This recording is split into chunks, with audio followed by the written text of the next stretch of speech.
عزیزان گرامی، امام زمانہ کی حدیث ہے، مصباح الحجت کتاب کا نام ہے، مصباح الغیبہ، کہ اگر مجھ سے ملنا چاہتے ہو تو تم میرے لیے اپنے آپ کو پاکیزہ بناؤ، اپنے آپ کو طیب و طاہر بناؤ، اس لیے کہ ہمارے ساتھ اللہ نے ایک حصار رکھا ہے، کیا؟ لِيُذْهِبَ عَنْكُمُ الرِّجْسَ اہل البیت، لِيُذْهِبَ عَنْكُمُ الرِّجْسَ اہل البیت، اللہ نے اہل بیت سے، آل محمد سے نجاست کو دور رکھا ہے۔ ان کے نزدیک نجاست نہیں آ سکتی، ان کے نزدیک کثافت نہیں آ سکتی، ان کے قرآن نے نجاست کو فقط 3 حروف میں سمیٹ دیا۔ اللہ اکبر، کیا کہنے آپ کے سننے کے۔ اب اوپن سرجری کر کے پڑھنے کا دور تو ہے نہیں، اشارے اور کنایے میں اگر بات سمجھ میں آ جائے، اللہ نے نجاستوں کو 3 حروف میں سمیٹ دیا، کیا؟ لِيُذْهِبَ عَنْكُمُ الرِّجْسَ، را جیم سین۔ اب یہ اور بات ہے کہ مقدر نجاست کا یہی سمٹا ہوا ہے۔ صلوات تو پڑھے محمد و آل محمد علیہ السلام کا۔ اللہ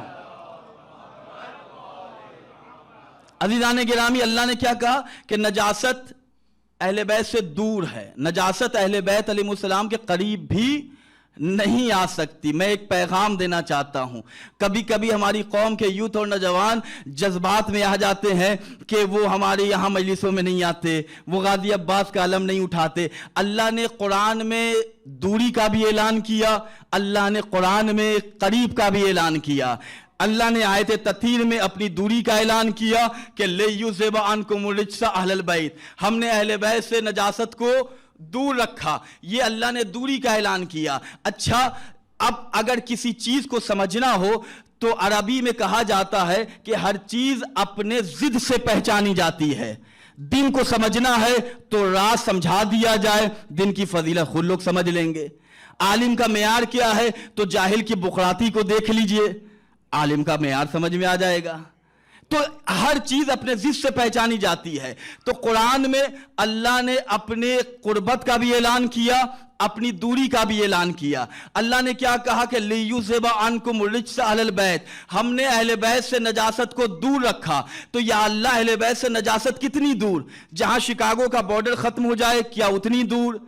کیا جہاں ایشیا کا بارڈر ختم ہو جائے اتنی دور؟ یا اللہ کوئی پیمانہ تو ہو کہ ہم مومنین کو سمجھ میں آئے کہ اہل بیت سے نجاست اتنی دور ہے تاکہ ہم ایک وہاں لیول کھینچ دیں، ایک نشان کھینچ دیں۔ تو اللہ نے کہا کہ میری دوری کو سمجھنا ہے تو میرے قریب کو سمجھ لو، میری دوری کو سمجھنا ہے تو میرے قریب کو سمجھ لو۔ میں پھر قرآن پڑھے دیتا ہوں، اللہ نے سورہ قمر کی ابتدائی آیت میں بیان کیا، میرے قریب کو سمجھو۔ اللہ اللہ ہو کے کہتا ہے، بسم اللہ الرحمن الرحیم، اقتربت الساعۃ، قیامت قریب ہے، قیامت قریب ہے، قیامت قریب ہے۔ عزیزان گرامی، قرآن کے نازل ہوئے کتنے سال ہوئے؟ 1400 سال سے زیادہ کا عرصہ گزر گیا۔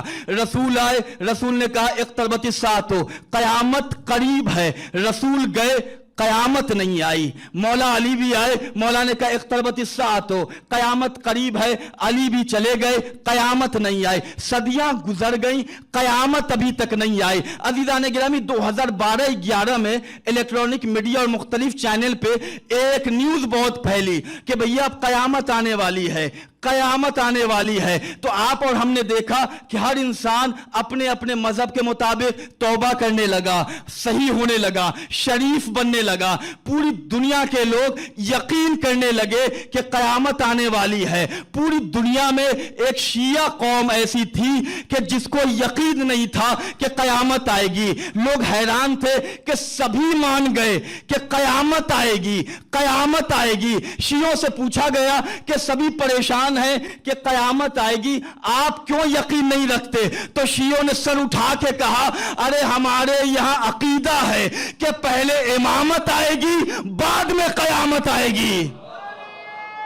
سلامت رہیں یا پہلے امامت آئے گی، بعد میں قیامت آئے گی تو ہم امامت کے لیے استقبال کریں, امامت کے لیے خود کو آمادہ کریں. لِیُذْهِبَ عَنْکُمُ الرِّجْسَ, اہل بیت سے نجاست دور ہے تو اللہ کا قریب سمجھے. اللہ نے کہا اقتربت الساعۃ, قیامت قریب ہے. عزیزان گرامی, صدیاں گزر گئیں, ہم بھی روزانہ پڑھتے ہیں کہ اقتربت الساعۃ, قیامت قریب ہے, قیامت قریب ہے. اب شکوہ نہ کیا کیجئے وہ عباس کا علم کیوں نہیں اٹھاتے, وہ پرچم عباس کیوں نہیں اٹھاتے, وہ فرش عذاب پہ کیوں نہیں آتے, وہ نجف کیوں نہیں جاتے, وہ کربلا کیوں نہیں جاتے, وہ مدینہ جا کے جنت البقیع کیوں نہیں جاتے.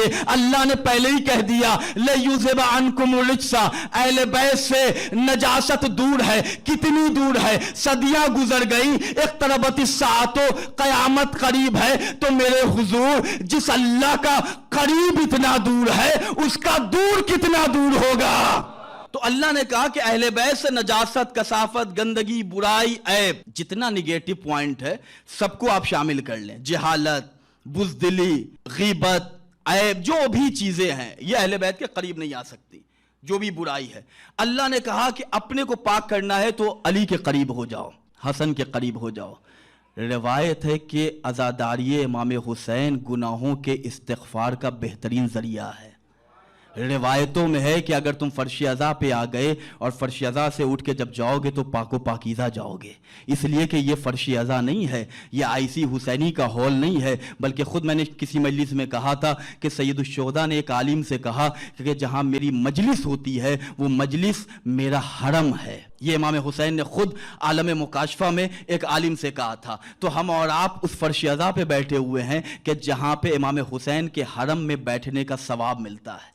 یہی وجہ ہے کہ کہا جاتا ہے کہ یہاں پہ آئیے تو احتیاط کے ساتھ آئیے, یہاں پہ آئیے تو محتاط ہو کے آئیے, یہاں پہ آئیے تو پاکیزگی کے ساتھ آئیے, یہاں پہ آئیے تو اپنے آپ کو متدین بنا کے آئیے. اس لیے کہ آپ زمین پہ رہ کر ان آسمان والوں کے درمیان بیٹھ رہے ہیں کہ جنت جن کے لیے پلکیں بچھا کے بیٹھتی ہے, جنت جن کے لیے استقبال کرتی ہے. تو اللہ نے بن مانگی ہمیں کتنی عزت عطا کر دی کہ پنجتن کے ساتھ بٹھا دیا, معصومین کے ساتھ بٹھا دیا. عزیزو, انہی آل محمد کی فہرست میں ہم اور آپ جس امام کی امامت میں زندگی گزار رہے ہیں اس کی ولایت, اس کی محبت کا قرض ہم پر اتنا ہے کہ خود امام بیان کرتے ہیں, اے میرے چاہنے والوں, وَأَكْثِرُ الدُّعَاءَ بِتَعْجِيلِ الْفَرَجِ فَإِنَّ ذَلِكَ فَرَجُكُمْ.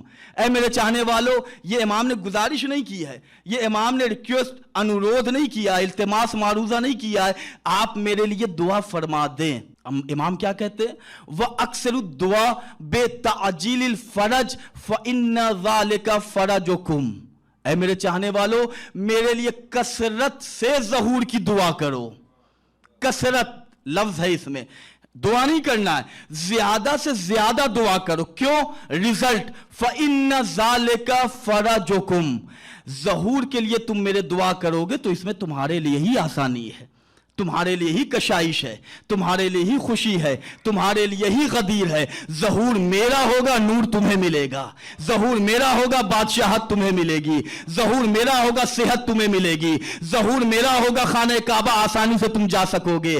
ظہور میرا ہوگا, مبارکباد تمہیں ملے گی. اس لیے کہ تم جو صدیوں سے ستائے جا رہے تھے, تمہارے وقت کا امام تمہارے پاس آ گیا ہے. اب اپنی ریسپانسبلٹی ہمیں کیا دیکھنا ہے, ہم اپنے وقت کے امام کے لیے کثرت سے دعائیں کریں. وَأَكْثِرُ الدُّعَاءَ بِتَعْجِيلِ الْفَرَجِ فَإِنَّ ذَلِكَ فَرَجُكُمْ. اے میرے شیعوں, میرے لیے کثرت سے دعائیں کرنا. صاحب مکیال المکارم نے اپنی کتاب میں ایک چیپٹر قائم کیا ہے کہ جس میں انہوں نے بیان کیا کہ فقط امام کے ظہور کی دعا کرنے کے 12 فائدے ہیں. 12 امام کے صدقے میں 12 فائدے ہیں. صرف ظہور کے لیے عزیزان گرامی دعا کرنا. بہت زیادہ وقت کی ضرورت نہیں ہے, بہت پیسہ خرچ کرنے کی ضرورت نہیں ہے. میں نے کل بھی کہا تھا, اہل بیت نیتوں کو دیکھتے ہیں, اہل بیت ارادوں کو دیکھتے ہیں. ہم اور آپ تاریخ دیکھیں, ابو ذر فاقے میں رہ کے بھی علی کی ولایت کا سودا نہیں کر رہے ہیں. ہم زبان سے کہتے ہیں الاجل الاجل یا صاحب الزمان, کبھی دل سے کہہ کے تو دیکھیں الاجل الاجل یا صاحب الزمان. انشاءاللہ برکتیں اتنی ہوں گی. میں دعویٰ نہیں کر رہا ہوں بلکہ آپ سے اپیل کر رہا ہوں کہ آپ خود اپنی زندگی میں اس چیز کو شامل کر کے دیکھیں کہ کس طریقے سے امام کی محبت کے کرشمے روشنی بکھیرتے ہیں. صاحب مکیال المکارم کہتے ہیں جو ایک دفعہ صرف اور صرف ایک مرتبہ امام کے ظہور کی دعا کرتا، عربی میں کہیں آپ العجل یا صاحب الزمان، اردو میں کہیں یا اللہ امام کا ظہور ہو جائے، انگلش ایک لائن۔ صاحب مکیال المکارم آیت اللہ اصفہانی بیان کرتے ہیں کہ جو ظہور کے لیے ایک بار دعا کرتا ہے اللہ اسے 9000 نماز روزے کا ثواب عطا کرتا ہے۔ 9000 سال اللہ جو شخص امام کے ظہور کے لیے دعا کرتا ہے تو روایت ہے کہ وہ رہتا شکاگو میں ہے، خانہ کعبہ کے طواف کا ثواب اسے ملتا ہے۔ امام کی ظہور کی دعا کرنے کا ثواب یہ ہے، صاحب مکیال المکارم نے کہا جو ایک مرتبہ کہہ دے العجل یا صاحب الزمان تو اس کے حق میں خود فاطمہ زہرا دعا کرتی ہیں۔ توجہ فرمائیے، کیا ہم اس بات کا استحقاق نہیں رکھتے کہ ہمارے لیے صدیقہ طاہرہ دعا کرے؟ کیا ہم اس بات کا استحقاق نہیں رکھتے کہ ہمیں 9000 سال کے نماز روزے کا ثواب ملے؟ شیعہ کیسے جنت جائیں گے؟ اس لیے کہ اہل بیت کی محبت میں ہر دن انہیں اتنا ثواب ملتا ہے کہ جب میزان پہ ان کے اعمال کو تولا جائے گا تو وزن اتنا وزنی ہوگا کہ اللہ کہے گا جاؤ جنت میں جاؤ، جاؤ جنت میں جاؤ۔ یہ امام زمانہ علیہ الصلوۃ والسلام کی محبت ہے، ان کی ولایت سے اپنے آپ کو کبھی غافل نہ کریں۔ ایک عمل، کوئی کل بھی میں نے کہا تھا کہ کوئی ایک عمل اپنے وقت کے امام کے لیے خالص کریں، چاہے ایک صلوات پڑھیں، آپ فرش ادا پہ آئیں، آپ گھر سے نیت کر کے بیٹھے، ابھی نیت کر لیں کہ یا اللہ خالص امام زمانہ کی نیابت میں اس کا ثواب ہم وقت کے امام کو ہدیہ کر رہے ہیں۔ لوگ پوچھتے ہیں کہ ہم امام کو ثواب ہدیہ کریں، وہ تو شہنشاہ زمانہ ہے، وہ تو امام زمانہ ہے، ان کو ہم ثواب، ان کے صدقے میں تو ہم ثواب حاصل کرتے ہیں۔ تو علماء نے بڑی اچھی توجیہ بیان کی کہ اس سے پتہ یہ چلتا ہے کہ ہم اپنے وقت کے امام سے محبت کتنی کرتے ہیں۔ انہیں ثواب کی ضرورت نہیں ہے، بلکہ اس طریقے سے الٹا ہمیں ثواب ملتا ہے، ہمارے ثواب میں انہیں ثواب کی ضرورت نہیں ہے، لیکن اس سے اندازہ یہ ہوتا ہے کہ ہم اپنے وقت کے امام سے کتنا قریب ہیں۔ میں ایک آپ کو عمل بتا رہا ہوں آج آپ کی خدمت میں، تمام شہزادی کے چاہنے والے بیٹھے ہوئے ہیں۔ اگر آپ چاہتے ہیں کہ خاص طور سے امام زمانہ کی لطف، امام زمانہ کا لطف، امام زمانہ کی عنایت آپ پر ہو تو ایک زندگی کا عمل بنا لیں، ایک زندگی میں طریقہ اپنا بنا لیں، اور اس کے بعد دیکھیے گا کہ امام زمانہ کی مدد کیسے ہوتی، خالص طور پہ خلوص کے ساتھ۔ آیت اللہ اصفہانی اپنی کتاب فرحت الزہرا میں بیان کرتے ہیں کہ ہلہ کی سرزمین پہ ایک علی کا شیعہ رہتا تھا کہ جس کا نام ابو راجح تھا۔ آج ایک شور ہے کہ آپ ان کے خلاف، آپ ان کو تسلیم کر لیں، آپ ان کو برا بھلا نہ کہیں۔ ابو راجح ہلہ میں رہتا تھا، ابو راجح ہلہ کا باشندہ تھا، وہ ہر وقت ہر لمحہ خاص طور سے دشمن زہرا، قاتل زہرا کو برا بھلا کہتا تھا۔ امام کس طریقے سے ہم پر خاص عنایت فرمائیں گے۔ ابو راجح بہت برا بھلا کہتا تھا، مشہور تھا اس علاقے میں، اس دور میں، جس دور میں وہ تھا تو وہاں کا حاکم ایک ناصبی تھا ہلہ کی سرزمین پہ۔ اسے خبر ہوئی کہ ابو راجح جو ہے وہ ان لوگوں کو نہیں مانتا اور انہیں برا بھلا کہتا ہے، تبرہ کرتا رہتا ہے، تو اس نے اپنے دربار میں بلایا۔ دربار میں بلانے کے بعد کہا کہ ابو راجح میں نے تمہارے بارے میں یہ سنا ہے، توبہ کر لو ورنہ میں تمہیں سزا دوں گا۔ اس نے کہا کہ ایسا ہو نہیں سکتا کہ ہم اپنے دل میں اہل بیت کی قاتلوں اور صدیقہ طاہرہ کے قاتلوں کی محبت کا دم بھریں۔ اس نے یہ جیسے ہی کہا تو اسے اتنا مارا گیا، اتنا زد و کوب کیا گیا، اتنا پریشان کیا گیا کہ کتاب کی عبارتیں میں آپ کے سامنے پڑھ رہا ہوں کہ ابو راجح دشمن زہرا کو برا بھلا کہتا تھا، ابو راجح قاتل زہرا کو برا بھلا کہتا تھا۔ امام کی اگر خاص عنایت چاہتے ہیں تو میں وہ عمل آپ کی خدمت میں عرض کر رہا ہوں۔ اب ابو راجح کو دربار میں بلا کے حاکم نے اتنا اپنے درباریوں سے اسے پٹوایا، اتنا مار کھلوایا کہ اس کی ناکیں ٹوٹ گئیں، اس کے چہرے سے خون کا دریا آیا، پورا جسم اس کا لہو لہان ہوا۔ اس کے بعد پھر حاکم نے اپنے غلاموں کو بلا کر کہا کہ اس کی گردن کو رسی میں باندھ کر گھوڑے سے پورے ہلے کی گلی گلی سے پھرایا جائے۔ اسے پورے گلی گلی میں پھرایا گیا، ہر جگہ اسے لے کر لوگ جانے لگے۔ تاریخ بتاتی ہے، کتاب کی عبارت ہے کہ وہ نوبت آ گئی کہ اب اس کی جان میں جان نہیں رہی۔ حاکم کو اس کے مشیروں نے کہا کہ ابو راجح اب خود مر جائے گا، اب اس کے قتل کو اپنے اوپر کیوں لیتا ہے، اسے اس کے گھر بھیجوا دے، جو حالت ہو گئی ہے اس حالت کے بعد یہ صبح تک خود مر جائے گا۔ لہذا اس کا خون کیوں اپنے اوپر لیتا ہے, ایک ہنگامہ ہوگا. اس نے کہا ہاں بات تو اچھی ہے. ابو راجے کو اس نے اس کے گھر پہ بھجوا دیا. کتاب میں لکھا ہے کہ جیسے ہی اس کے گھر پہ بھجوایا گیا تو اس کے گھر والوں نے دیکھا, رونا پٹنا شروع ہو گیا کہ اللہ اکبر, ابو راجے کو قتل تم لوگوں نے کر دیا. گھر والوں کو یقین ہو گیا کہ صبح ہوتے ہوتے ابو راجے کا انتقال ہو جائے گا, ابو راجے مر جائے گا. اسے ایک بستر پہ لٹا دیا گیا. لوگ گھر والے یقین کر چکے تھے کہ اب یہ زندہ نہیں بچے گا. امام زمانہ کی خاص عنایت, امام زمانہ کا خاص لطف ابو راجے پہ کیسے ہوا.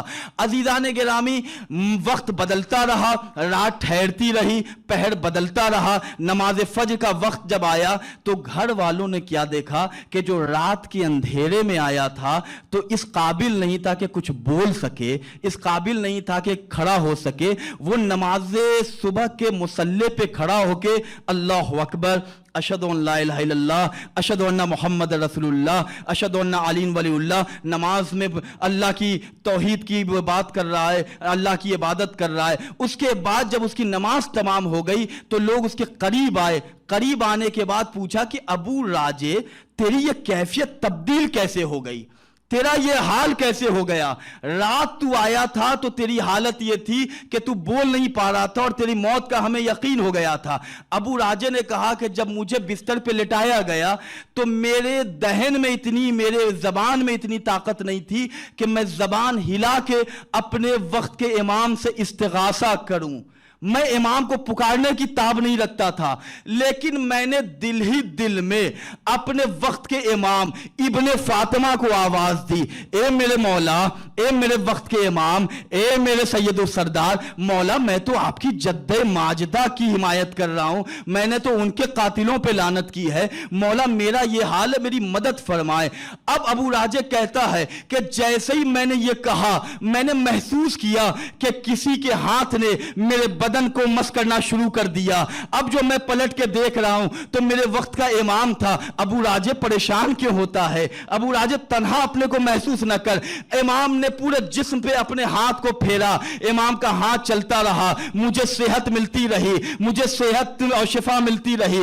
آخر میں امام نے کہا اخرج وقد علیکا, اے ابو راجے اب اپنے گھر سے باہر نکل اور اپنے گھر والوں کے لیے روزی روٹی کا انتظام کر, اللہ نے تیری حیات میں اضافہ کر دیا. تو اب ابو راجے نے کہا کہ وہ شخص کہ جو امام وقت کی دادی کی حمایت کرتا ہے, ان کے قاتلوں پہ لعنت کرتا ہے, خود امام زمانہ گھر آ کے اس کی مدد کرتے ہیں. یہ امام کا خاص لطف ہوتا عزیزان گرامی. یا